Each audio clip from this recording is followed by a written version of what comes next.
Hi guys, it's me, Lexi, aka Mother of Healing 1111. I hope you're all doing well. Today I want to do a video on triggers and trauma responses. If you have anxiety, PTSD, any mental illness like that, this video is for you, okay? So first, I just want to define trigger, trauma, and trauma response. A trigger is something that brings on or worsens symptoms of an unhealed trauma. Trauma is an emotional response to a serious event, a traumatic event, such as the R word, a natural disaster, a car accident or a bike accident, or for a soldier, that goes off to war and comes back and is trying to be normal. A trauma response is a longer-term reaction where a perceived danger feels like an actual danger. A perceived danger is something that feels real, but is not actually danger, like fireworks. Now, a real danger would be like an abusive partner. Now, an example of a trigger and like how it could seriously affect somebody is backpacks for a soldier. Say a soldier has serious traumatic experiences being off to war. They come home, and everywhere they see a backpack, it's a trigger for them, and they instantly feel anxious and overwhelmed and in real danger. And so they never leave their house. Now, if this person can admit to themselves, like, look, I have a problem. I probably shouldn't be holed up in my house 24/7. And I think what's triggering me is the backpacks. They can work on that. And next I'm going to talk about how to work on triggers and trauma responses.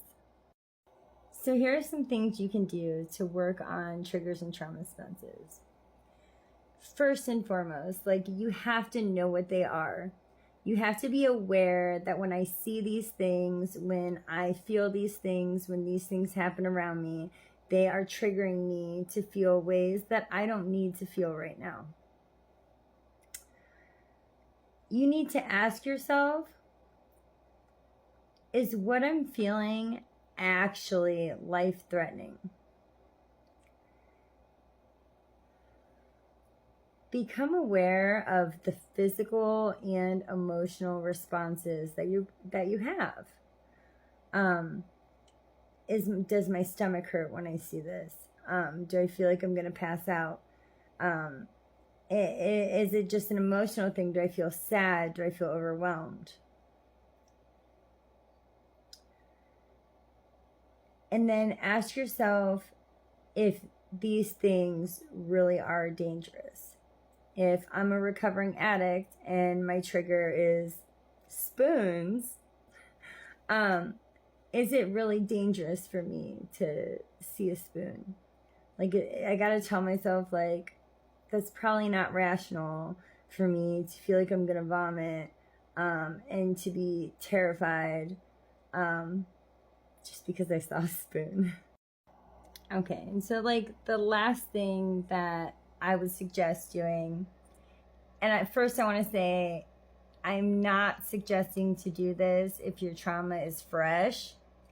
I'm not saying to ever force yourself to do this. But if and when you are ready to face your triggers, you can do so in a safe space with a safe person, and make sure that you're reminding yourself, I am safe. I am safe. Now, an example of this would be when we moved into our house a few years ago. I was terrified to go into the basement by myself. And you have to like walk down there before you can actually turn a light on to see anything. There's one at the steps, but it doesn't, doesn't work like that. So I would have for a while there, I had my husband like come and stay on the steps with me. And then it got to a point where I would just tell him before I went down there, like, hey, I'm going down here. Listen for me. If you hear me scream, like, you got to come running, And then eventually I got to a point where I didn't have to do that anymore, and now I'm comfortable. And I have serious PTSD. But doing stuff like this really helps. If you have trauma and you just A, can't face it, B, don't want to, or C, it's just really, really, really overwhelming for you, I highly suggest talking to a professional, a counselor, psychiatrist, or psychologist.